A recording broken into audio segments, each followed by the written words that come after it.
bit on the side, the show where we spend all week blitzing the major goings-on into manageable gulps, asking the questions that people don't do and helping me to delve deep below the surface. It's Ian Lee. My next panellist is witty, funny and has a degree in sociology, so she ticks all the boxes for tonight's show. It's Helen Lederer. Now, no show would be complete without our resident psychologist, Dr. Funke. Yeah. And finally completing tonight's panel is your latest evictee. Of course, it's Jemima. Strong panel tonight, strong panel. But moving on with the show, I think we all need a little recap. Would you agree? Yay! Here's the reek in 62 seconds and 22 frames. Fact. Fucking hell, zombies. Everyone's just like dead. I am your father.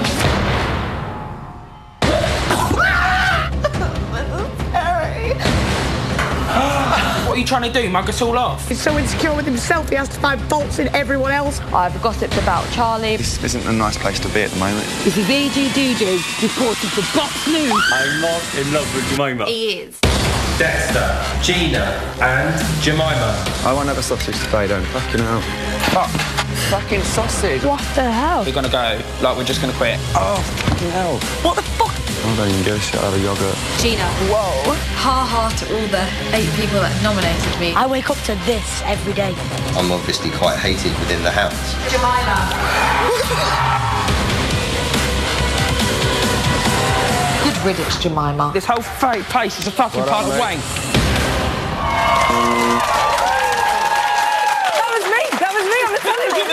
I used to know her. AJ reporting for Box News. That was me.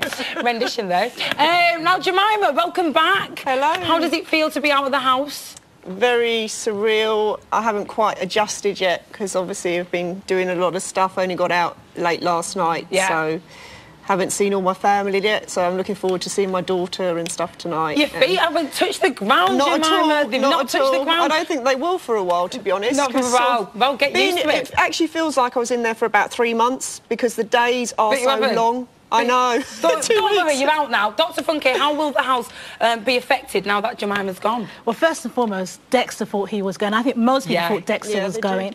But Dexter's been saved twice. So I feel that Dexter feels quite empowered now and he's going to have a lot of influence on Callum Daly. And we're going to see a group that I've been talking about for the past few weeks start to form. His reaction was incredible. I absolutely was... He cried like the baby he is.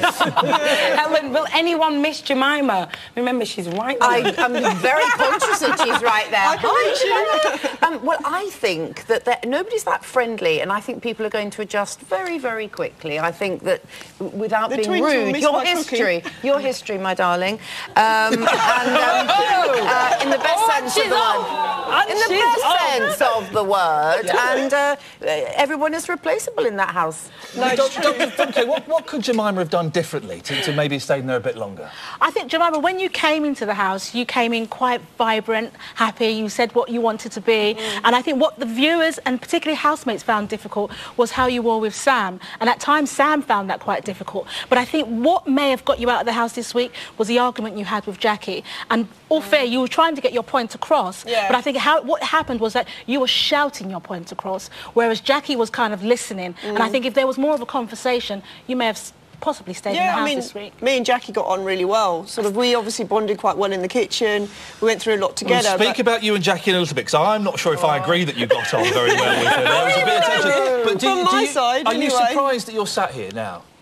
I am quite surprised, but I mean, I was very consistent throughout. But I didn't feel... Obviously, you've got really strong characters in there that have a knock-on effect to how you're going to be, and I really had a bit of a time of it. Obviously you had your case taken away initially, so that affected you. Then I went to jail, then I went to quarantine, so you know it's had a rough ride, Jemima. I nearly had a rough ride as well, but no, definitely not. Listen, it's been a high, moving on, it's been a high energy series so far, and I think we should have a look at the best moments, shouldn't we? Yes.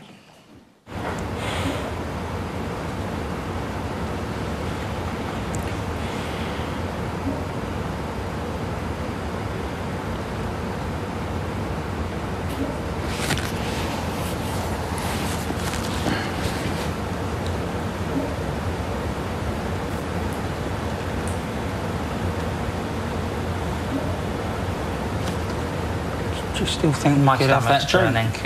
Sorry? Do you still think everyone needs a drink? Oh, bloody hell, yes.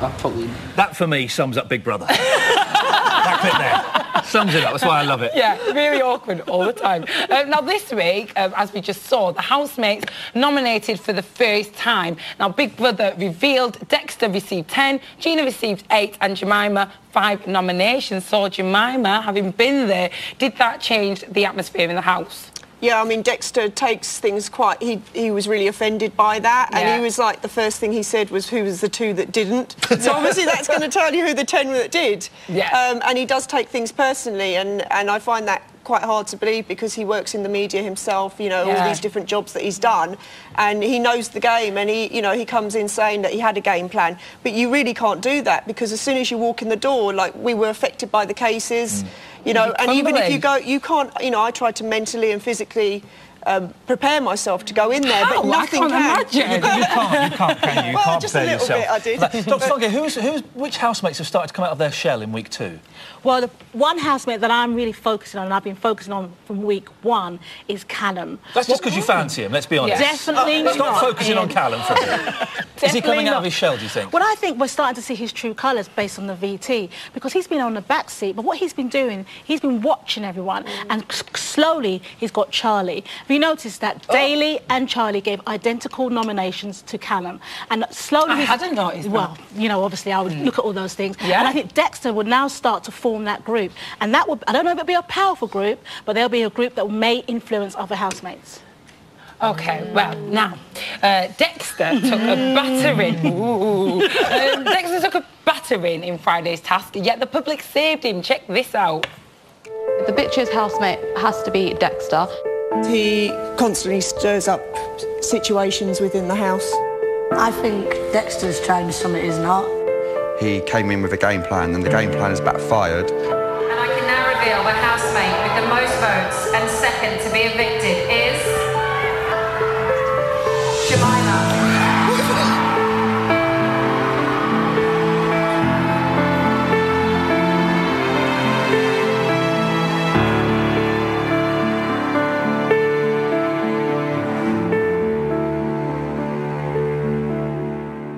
Now, I say this from a point of love because I didn't like Dexter to start with. I do like him now. He's a snivelling little shit, though, isn't he? He is, but I like him now. I don't want to live with him. But he went in a boy and he's come out a man. Oh, he's still in. He's still in. What's he going to come out as? Helen, what must the housemates be thinking about Dexter now that he's safe? Been saved twice by the public. Well, now they have learnt that the public didn't bother to evict him. The public bothered to evict the other people more. So they're probably regrouping if they've got any sense. Dr. Funke, does Dexter think he's untouchable now? I think Dexter knows that he has got power in the house, and he's starting to utilise that. And we're starting to see other members of the house trying to kind of liaise with Dexter, particularly Dan, who was very much against Dexter. Yeah. He's saying, well, maybe we can see another side to him. And maybe Dan might form a relationship with Dexter, which I think Dexter is aware of what's going on in the house. Well, I mean, Jemima, you've lived with the guy. Some of us all gapping on about it. But is Dexter a master game player or just a lost little boy? Both. I do, you know, I think he's quite insecure, and the reason that he creeps up on the groups, because literally, I actually did a test with when Michael was in there. You know, I warmed to Michael quite a lot, and we'd be talking just generally about something. You know, it was about my daughter or whatever it was, and it was quite a boring conversation. And he would suddenly be on your shoulder, and you're like, oh my gosh, where is he? That's why Sally named him the Snake, because he literally just slithered up behind you, and you didn't know he was there. But when he heard the conversation wasn't very interesting, he sort of would just, you know, waltz off again. And he does that a lot. I noticed all the time he would do that. We actually tried to catch him out. Just throw in a Shakespearean reference Helen, here. this better be quick. Please, very quick. It's like Iago in Othello, whispering into... I'm just doing the Shakespeare thing. The viewers of Big Brother don't even know who Shakespeare is. Let's be honest. They should. That is just rude, Ian, rude. Right, Jackie, Gina and Wolfie got a sneak peek of the others' audition tape. It was really good. It seems our Jackie Travers may not be too happy with Callum. So, Dr. Funke, should Jackie be worried about him? Yes, because I've been worried about Charlie, and the reason why I say that and you're not her mother. Exactly, and I'm a viewer. But what I see with Callum is the way that he strokes Charlie, and as he's stroking her, he's actually telling her things that she's not good at. You need to be more confident. And when you're, where does she go with that? There's not much she can do with that. And I think in the VT is what we saw is the real Callum. And then through the weeks, he's kind of sat back, but now we're going to see the real Callum. And it's going to, I think it's going to be explosive this week, because I don't think Jackie's going to sit on the fence with this. Well, I am ready for that massive explosion. Quacking stuff, people. Thank very much. You've got a dirty mind. Quick break now, but Rach, what's that you wanting? Oh, another exclusive to keep you all going. Well, I tell you, it's easy peasy, lemon squeezy. Check out this little number. Tomorrow's going to be really hard. You what? Tomorrow's going to be really hard to choose, because whatever you do, you feel like you're backstabbing, really, don't you? Because whoever you get on with everyone. And the thing is, as well, like, you know, you're doing it and you've got to give honest reasons, and there could be very simple things, but then the worry is as well, I think, more so, is that you think if it goes face to face, people are going to misunderstand what you said. This is Big Brother. Could Charlie ensure that she is wearing her microphone correctly? I am. Am I not? But at the end of the day, it's part of the process. We knew it, and so you've just got to get on with it, I suppose. And if anyone does take offence to what you say, then I don't know, I suppose you have to deal with it then and there or something. It's difficult. Difficult, but it is a game. Got to remember that, because I mustn't let myself feel bad too much about people in here, because we all signed up for it. I've got to just remember that.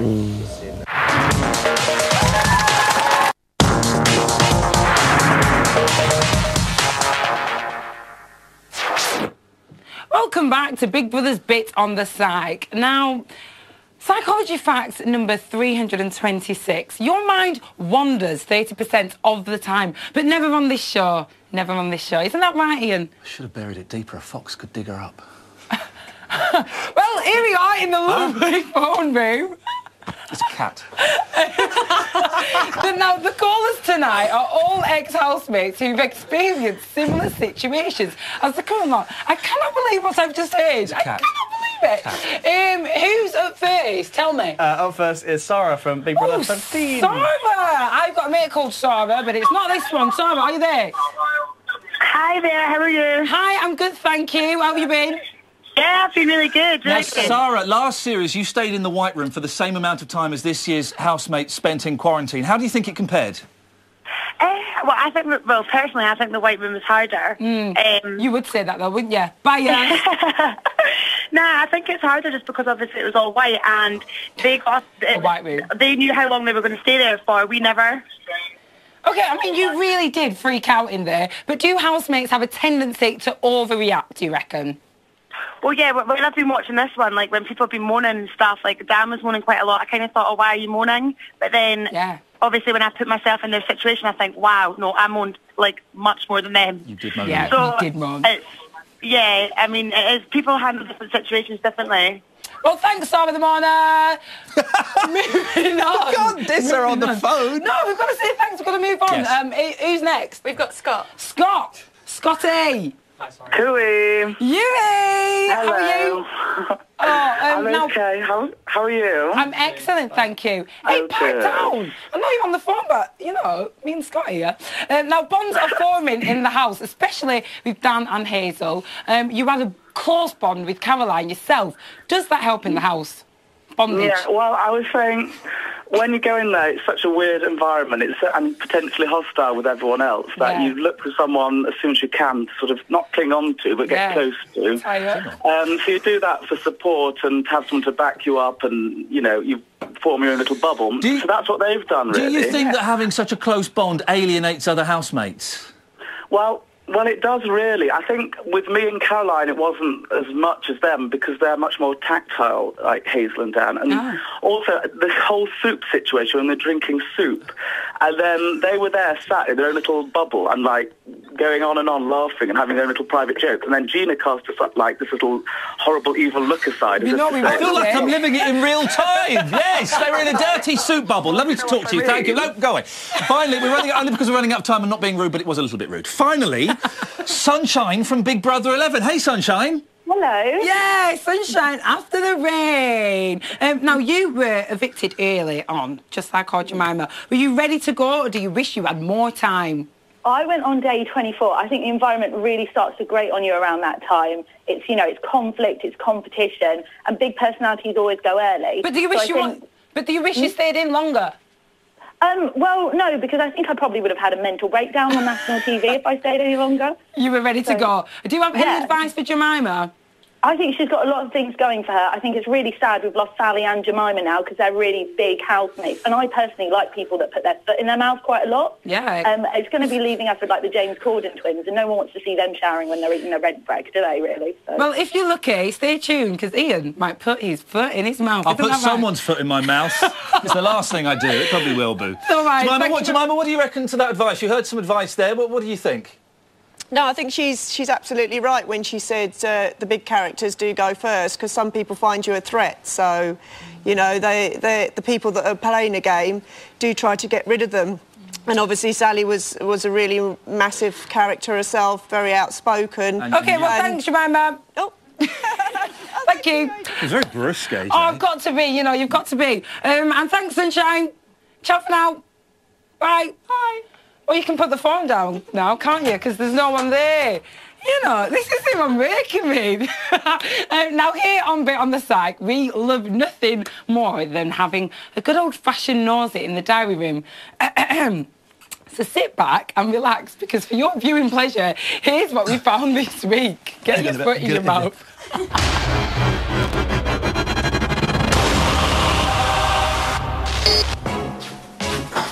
Oh, big brother, you having a laugh? This house changes you, big brother. Got my fucking nails done. I'm just looking forward to just getting up, having a shower, to no zombies, scaring the life out of me. I literally thought I was gonna have a heart attack. I was standing on my bed, my heart was beating out of my chest. I'm surprised the cameras didn't pick it up. It was going boom, boom, boom. I thought, oh, this is it. This is my last resting place. All right, sweetheart. Big brother doesn't like being called sweetheart. Why? Big brother's big brother, not your sweetheart. Can I call you Petal? No. How about Treacle? No. Banoffee Pie. So, how long does hair take to grow back? Again, I know you probably don't really know, but I sort of want it to grow back quick. Why do you think you always have to put on a brave face? It's just the way I'm built. You ain't a fucking... You ain't an act caring for other people and wanting the best for the other people. These people were strangers a couple of weeks ago. I ain't an act looking out for them. I genuinely want the best for them, you know. Well, to be honest, I didn't miss his boobs and Charlie's bum, okay? But that's just only a natural feeling when it comes to any man. Look at fucking state. Do you think I should shave? Big brother thinks you can shave if you want to. So nice to hear emotion and a little bit of laugh in your voice. I do not put on a posh voice. This is how I speak. It's not subconsciously you do it. It's natural. This is how I speak. Carry on. Well, I can't even remember what I was going to say now. What was I saying? Chat with Hazel this morning. Oh no, we had a lovely chat with Hazel this morning, Had a lovely chat with Hazel this morning. You know, it was fantastic. You know, we talked about all sorts of stuff that was here outside the house. It was fantastic. Stop it. She is a moronic imbecile, and so is her mother. Her mother is standing there saying, no, Charlie, you don't need to change. You don't need to change, and she should really just respect you for who you are, and she'll get over it. Just leave her. Are you stupid? We had a banging breakfast. Oh, sausages, mushrooms, the lot, it was powerful. Like, seriously, just to have, like, introduced meat back again. Like, don't get me wrong, the stuff we've got probably won't last the whole week. Probably won't last to Sunday. But we'll have to have, like, chickpeas and stuff again, but then the shopping budget again on Tuesday, so we'll be fine. It's exciting times. And I've found a way to cover my hair, so I don't look like a dick. Can you just confirm your answer about having some more wine? What was the answer that Big Brother gave before? You didn't give an answer. You kind of said that my something was right in the sense that we won't be getting any more alcohol. Is that what you meant? That's correct. Big Brother will not be providing any more alcohol tonight. Okay. It was worth asking, wasn't it? Worth asking.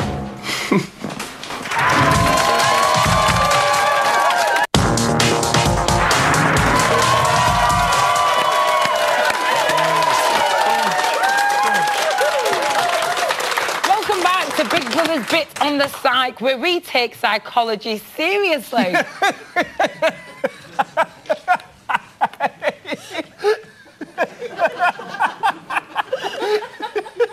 Have you finished, Ian? Over the past 2 weeks, there seemed to be a maternal battle in the house. Dr. Funky, how important is it to be the house mother? I think in this case Jemima and Jackie wanted to be the house mother, and also they were very good cooks. And what does a mother mean in the house? It means you're caring for everyone. Everyone comes to you. But obviously they clash, but I don't think it was about being the mother of the house. I think there was something else going on there. Helen, what do we make of Jackie and Jemima's relationship? Jackie and Jemima's relationship. Again, you always ask me and them lovely Jemima. There's enough distance. My learned friend doesn't get those questions. Right. OK, so what I would say is... your opinion? In my opinion, thank you, darling, is a little bit of status jostling, which is inevitable when you have two people who are mirroring each other slightly, although, of course, obviously they're complete individuals. And you just get... I didn't hear it because I don't hear nastiness. I don't hear nastiness over my head. It wasn't nasty, it's a fact.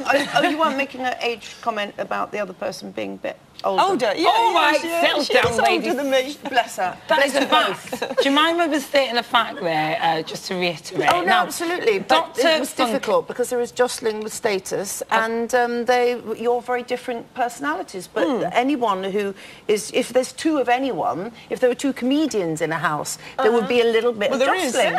Jackie and Joe. was that a dig? Hang on a second, I'm confused now. AJ, save us. Dr. Funky, you can get us out of this hole, can't you? Jemima and Jackie had a row this week. Had that been brewing for a long time, do you reckon? I don't think it was brewing for a long time. I didn't see Jemima and Jackie have any kind of uncomfortable body language between them. I think what was happening, maybe Jemima wanted to tell Jackie, stop mummy cuddling Charlie, and, you know, and maybe because that's the way you are with your daughter, maybe you don't mummy cuddle her. So I think there was a communication misinterpretation which ended into a massive argument. Jemima, she's a doctor, Jemima, that's why she's right. You're very good. She got it off the internet, Jemima. I wouldn't read too much into it. Now, Jemima, you pulled a face when I said you may have been the house mother. What kind of position did you put yourself in the house, do you think? Well, I mean, I really enjoy cooking anyway, and I do it obviously all the time at home. And we were in a situation where we didn't have a lot of products, and I'm also very creative, so I actually enjoyed like coming up with 6 dishes out of chickpeas and tomatoes, you know, tinned tomatoes. So, you know, at night I'd wake up 3 in the morning and think of something else to do, and I came up with the bread and this and that. But to be honest, I didn't think Jackie and myself clashed. That's the way I saw it. However she saw it is obviously different with different personalities. But to me, I didn't think we clashed because we would do our separate things, and we'd discuss in the morning like what we're going to do for the day, who's going to do what, you know. And it's like the one day I was cooking, like when I was doing the Tex-Mex night, I don't know if you saw that. Yeah, well, you took and I said, you know, you have a rest, Jackie, tonight. And sort of when we were in because you're old. Yeah, put your feet up, Jackie. Put your feet up. Put your feet up. Well, let's have a quick look how these two rum buggers got on. Jemima, you now have 30 seconds to say why the public should vote to evict Dexter instead of you. Your 30 seconds begins now.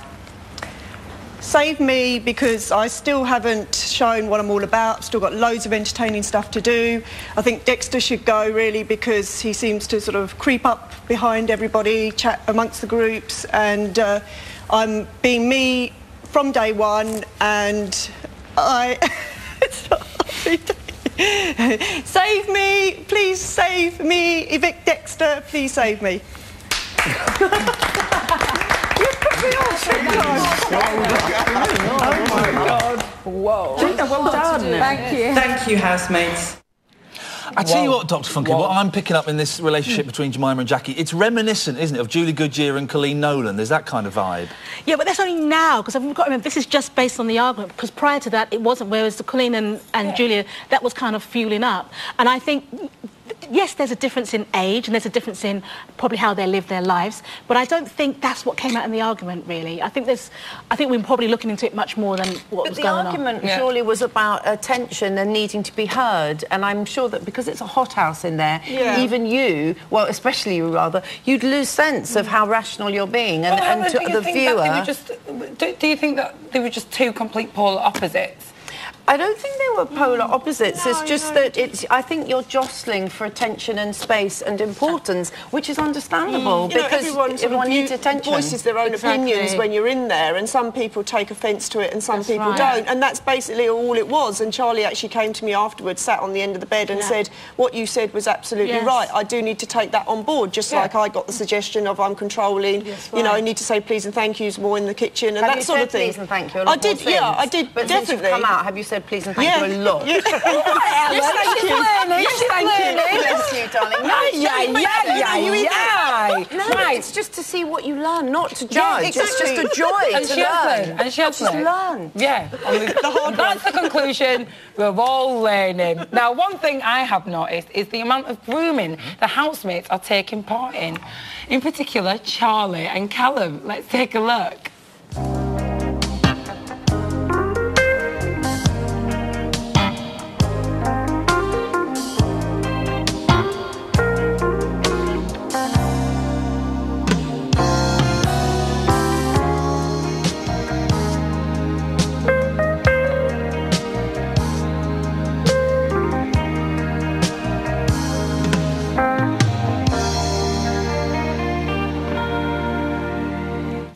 Well, that montage certainly gave me an erection. But Dr. Funky, what does... You're going to put me off my dinner later. You haven't, sausage. What does that... Oh, Ian! Dr. Funky, please, focus, please. What does that behaviour mean? Well, it's not about what... I mean, I've already identified earlier about Callum and the stroking, and he's doing more of the stroking than Charlie. But I think Callum, he's trying to show that he's having a relationship in the house, but I don't actually think it's a genuine relationship. It's one-sided. Yeah, I think very much so. And I think it's just the way he grooms her that it's kind of a little bit uncomfortable viewing for me as a psychologist looking in on it. And I know people say, well, he's only grooming her, but look what he says when he's grooming her, particularly in the garden. He said he's being very negative. It's not negative, it's just being perceptive. Right, well, no, I mean, he's been very negative. Oh, he's sorry. You told us that. Now, has Charlie shown any signs towards Callum, Jemima? Bit of romance. Not in that way. I've spoken to Charlie and she admitted to me, like I said to her, we had a couple of conversations and we both have got a lot of boy mates on the outside and that's how she is in there. You know, she does get on well, very well. She's just come out of a relationship. Yeah. She's obviously very upset, so I'm surprised that she sort of, because I didn't want a man near me when I came out of a relationship, so I'm surprised that she did let him touch her like that. In Callum's defence, in his eyes, she has been so like, oh yeah, but she's like that to Sam as well. I don't know whether you see it, but she is. She's like that to Sam. You know, she's very huggy, and he's massaging her, and then she'll move on to Callum. I have to admit there, thank you very much. I can actually. That's sexy harassment. Don't report me. Great. That was absolutely smashing, guys. What a debate, eh? What a debate. Now, we are the show that just keeps on giving. So here is another exclusive. Jackie's not even speaking much to her. Charlie. They're not even speaking a lot. Yeah, no, I think she found out something in that video. But I think the video was VT'd. Like our VTs? Yeah. As in the original ones? Yeah. Well, then why would she... I don't know, but I think that's what it was. Really? With Gina went, I learned a lot about people. Oh. They're not impressed with Dexter? No, they're not. Definitely not. Mind you, I can see straight through his game anyway. Yeah. I actually said that, yeah. So I was going back to my first opinion. And what jobs is he saying he's done? He's done hairdressing, he's done acting, he's done PR, he's been a cameraman. Voiceovers, yeah. Voiceovers, he's done everything. Photographers, yeah. Oh yeah. Who do you think? Oh, what, all these jobs? Do you think that she does them all? Well, yeah, probably. But I just said to him... Is he just not that good at anything and just dabbles in everything? I think that might be it. It's either that or he just doesn't... And he always talks about his model girlfriends and things, and I'm just sitting there thinking, mate, yeah, we can't all it's not going to happen. We can't all get lucky and get model girlfriends, face it.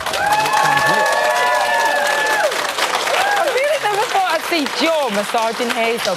Now, our housemates may have started to settle into their new dwellings, but it seems that Gina and Wolfie just can't get comfy. First, let's talk about Wolfie. Dr. Funky, from day one, Wolfie, in my eyes, was the life and soul of the party. And now she's a right misery guts. What's going on? I think we've just seen a range of emotions with Wolfie. Beginning, she was a potential winner. You know, she came in, she expressed who she was, she loved her identity.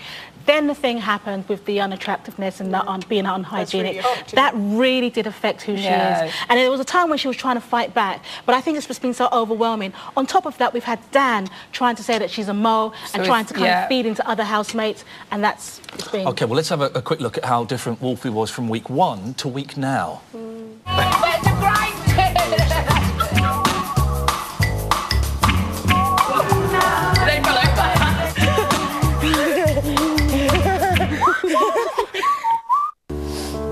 Please don't use the word fat, because that really grates on me, Charlie. You aren't fat.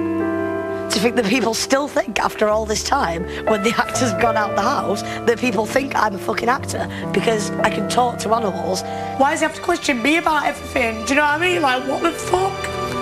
I wish you was here, Sally.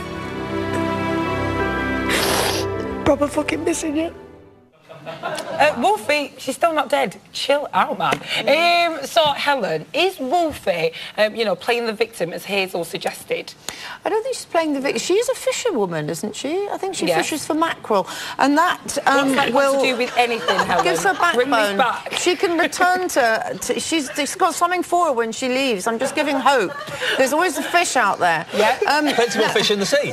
Many fish. I think it is a shame. I think she might recover. I'm hoping she might recover. Me too. She's a shaman as well. I googled it. So she's got Wolfie. She's got a lot of skills. I think the group dynamics will change again, and she will get another role because she's very huggy friendly. Yeah. Jemima, is she likely to be nominated on Monday? Oh, I wouldn't have said so, to be honest. No. I mean, you know, I need to watch sort of everything.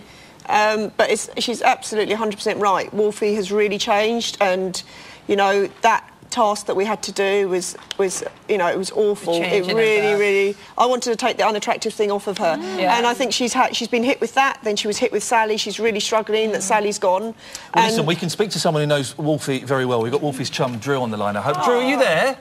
Hello, hi. Hey, Drew. Now, listen, we all saw Wolfie's rousing speech a while ago. Is she normally this strong a character?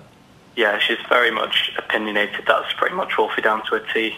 Maybe she's a bit sensitive sometimes. I definitely with the whole grieving over Sally's exit. But yeah, she's quite opinionated. I mean, to be honest, Drew, I really want to see the confident, bubbly Wolfie back that we all know and love. How can she regain her confidence? I think just, you know, we all have these dips. It must be really difficult in such an intense environment to be, you know, entertaining all the time, especially given the stress she's been under with the whole There's a lot of pressure label. Drew, listen, I think she definitely... We have to move on, Drew. Thank you very much. Thank you. Right, let's chat about Gina. You know, everyone's got a down day, you're right. So, Gina, how was that housemate's perception of her? That came out really bad, I'm so sorry. Has the housemate's perception of Gina really changed, Jemima? Oh, definitely, because, I mean, you know, the majority of the time she was either in bed or in the diary room, and it was like a joke in the house that's, where's Gina? She must either be in bed, the bathroom or the diary room, and she spent more time in the diary room than she did in the house. Hey, they're the three favourite spots. And now she's come out of her shell a little bit more, but she is incredibly outspoken. My God, I can't believe some of the diary room outspoken. I'm suspicious as well. Is Gina the posh girl turned normal girl, or is it just one big act? Well, I don't know. Let's have a look at her in action over the last 2 weeks. I don't really like anyone. I don't really want to make an effort. Look at you, with your cheap Primark shoes. You're the skid mark of society, so fuck off. Quite bothered. I am actually thinking of leaving, Big Brother.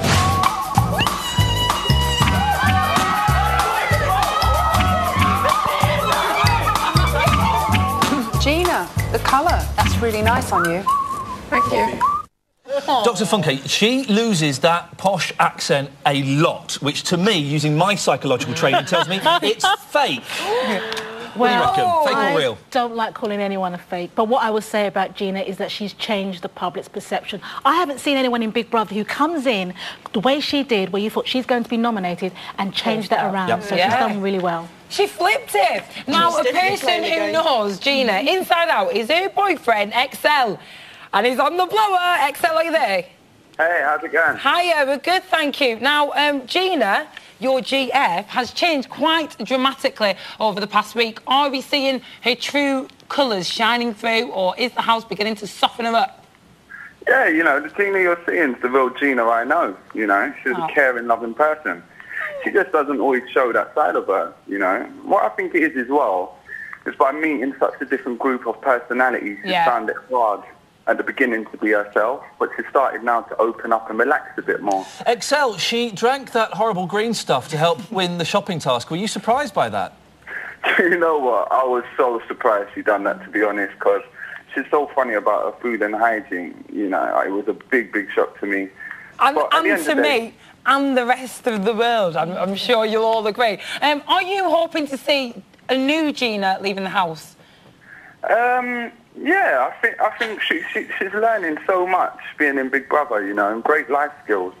And, you know, I think she's conquered some of her biggest fears already by drinking that nasty stuff and being turned upside down. So I think the change has already begun, so, yeah. Well, if her two biggest fears were drinking green stuff and being turned upside down, well, she certainly conquered those fears, and that's going to be great. XL, it's lovely to talk to you. Thank you very much, XL. Thank you. Right, take care. Bye-bye. Very quickly, Dr. Funke, how do public perceptions change the housemates?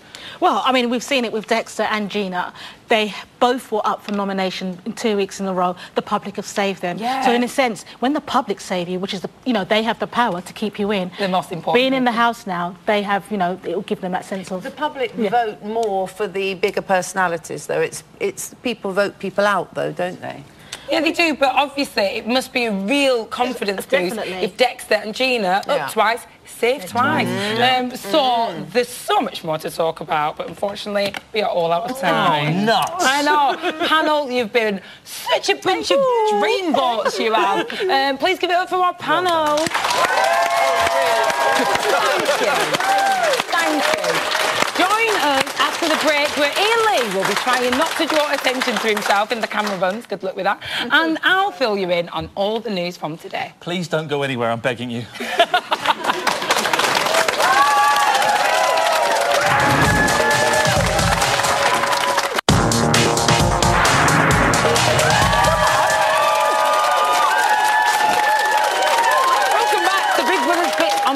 The show where we like to open the chest and delve in deep, deeper than you would ever know. Here's today's news.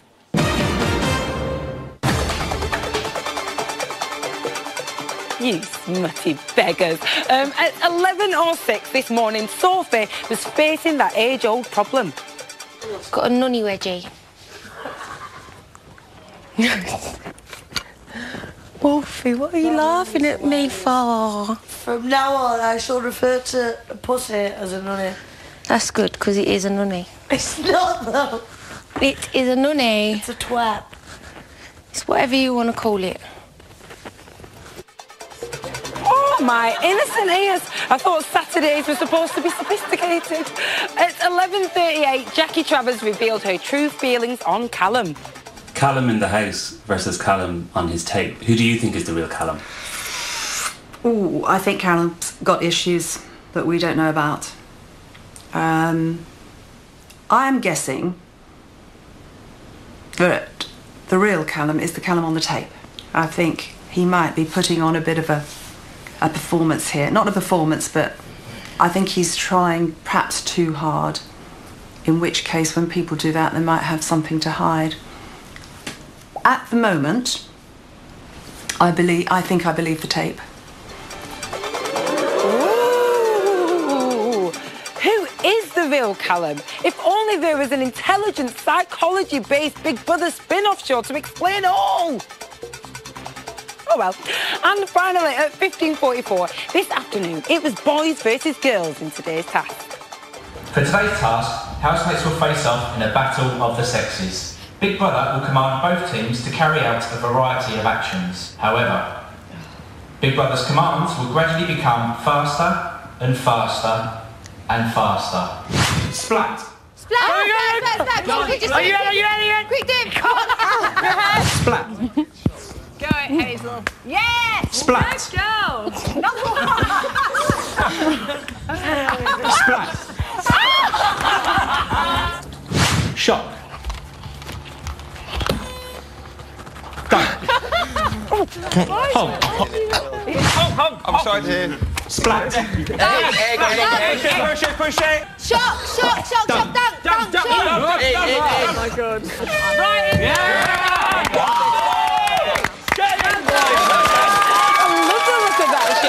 Tune into the main show tomorrow at 9 p.m. to see which team are victorious. That's today's news, folks. But what's occurring in the house right now? Ian, are you there? And for goodness sake, do not be too loud. I'm only loud, AJ, because you tell me off for being too quiet, so it's your fault. Now, Dan and Jackie are, or as I like to call her, Nicholas Lyndhurst, are cooking their supper. And I'll be honest, it does not smell nice. We're getting a little waft of it through the thing. What's putting me off is Jackie is wearing short shorts. Too short shorts. Too short? Too short shorts. She's got cracking legs. Yeah, just not there. Now, lots of things have been happening today. Wolfie and Joe have been forehead wrestling. What? It's like normal wrestling, but with foreheads. I'd have never have guessed that, Ian. Yeah. Daly has been wiping cream on his bum again. Oh, I like that. And on his winky as well. That's the thing. The bum, I'm not so fussed about the winky. And I have no confirmation that he washes his hands afterwards. Oh, right. Dirty Daly. Dirty Daly. The housemates have been playing a task today which involves splatting eggs on their head, dunking their head into feathers and eating pies. Those guys are crazy. They are. I can't wait to see the full footage of it tomorrow. I'm looking forward to the thing about being here is the kitchen looks so much smaller. In real life. I mean, it's not real life for you. You're still watching it on TV, but it's real life for me. So much smaller in real life than it does on the telly. It's incredible. It's tiny. It is small, isn't it? But apparently, this is a really big house in comparison to previous years. Oh, yeah. Statistically, yes, it's bigger, but in my eyes, it's smaller. And Gina adapted her task outfit by making it Britney Spears inspired. So she looked even more common than she would do normally. Ian. I nearly said something much, much worse. Oh, you could have. I'm going to go and see if I can get some food. See you later. Ta-ta. Ciao. Ciao. Oh, that was our Ian. And now it's Rob. Hello. First BBO together. High five. First and probably the last. I can't believe I've just high-fived you. I'm so sorry. Why? How embarrassing. I like high-fiving. Who does that? It's like... You do it, obviously. Evidently. Tell me what's going on in the world of BBI. Oh, BBI is going crazy. A lot of people talking about Dexter after last night. Mama Coops 2510 on Twitter says, I feel really sorry for Dexter. He looks so shocked. And then she's cleverly used the characters on her keyboard to make a kind of a sad face. Oh, clever. David Brown on Facebook says, I think this is the wake-up call Dexter needed. Right. I think we'll see a change for the better now. Really? Yeah. So people are loving Dexter right Loving Dexter, and they're also loving Jemima as well. You know, Daniel McEwen says, I really wanted Jemima to stay to find out if she would hook up with Sam. I think we've done that one to death. I think we know the answer to that. The answer. And Sheila Baby 101 says that she loved Jemima's eviction dress last night.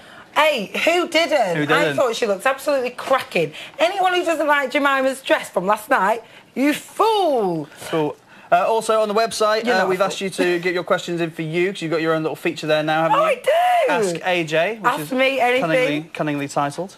So you can check out if yours was featured by looking at channel5.com/Big Brother, and the non-poll is going up live tomorrow. It's going up live. Well, thank you very much, Rob. That's it. We are all out of time, folks. Thanks to all of my guests. It's been absolutely delightful. Don't forget to tune in tomorrow afternoon at 12:55 for Wyland's Supersized Celebrity Sunday with Joe Swash and a solo performance from Sugar Babe and Mel. And you never know, I might even pop in for a visit.